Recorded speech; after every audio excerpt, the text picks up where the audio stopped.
Here's the problem with our cash bail system. The idea is that if you have money, you can buy your freedom, and if you don't, you can't, and you sit in jail. 2/3 of people who go to jail in this country live below the poverty line. Incarceration only perpetuates that inequity. The easiest way to think about the cash bail system is that it's criminalizing poverty. So here's how bail works. When somebody gets arrested, they're accused of a crime, and that's all it is. It's an accusation. And then they go in front of a judge, and a judge, oftentimes in this country, sets bail. Doesn't matter how serious or how petty the offense is. In fact, the vast majority of people who are sitting in jail in our country are there on low-level crimes, on low-level offenses.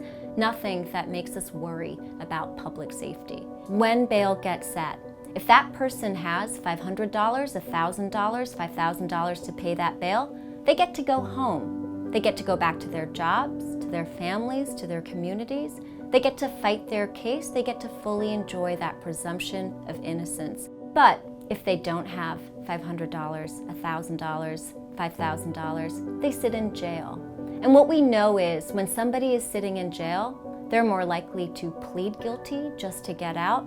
They're more likely to also suffer the impacts of being incarcerated. So we know in this country that who money bail impacts the most are communities of color, Black and brown people, people who don't have access to money, who don't have access to wealth. The problem with bail is that it's not just about not having that money and you sit in jail, but there are all of these other collateral consequences. And what I mean by that is all of the other ways in which somebody's life is impacted simply for not having, say, $500 to pay their way out of jail.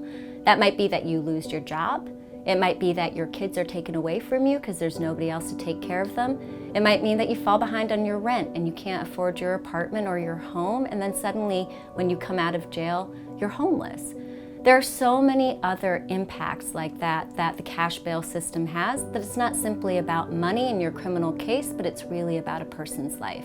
The mass incarceration in America is 2.2 million people in jails and prisons.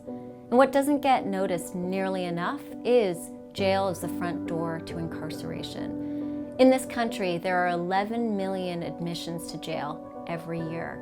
And in the past 3 decades, the majority of the increase in incarceration is because of bail and pretrial detention, meaning bail is set, people can't afford it, and there are more and more people in our jails every single day, more and more people contributing to that 2.2 million of mass incarceration in this country because of bail. Sitting in jail destabilizes a person to the point that even when they get out, they're more likely to be rearrested, more likely to have continued contact with the criminal justice system because that period of being in jail, because they couldn't afford bail, leads to what's known in the business as a criminogenic effect, meaning once you are in the system, you're more likely to be in the system again and again. And that is ultimately because the person was too poor to make bail the first time around. Everything that sets them up to be safe, to be law-abiding, to be healthy, and to be well falls apart. And that is what the criminalization of poverty is.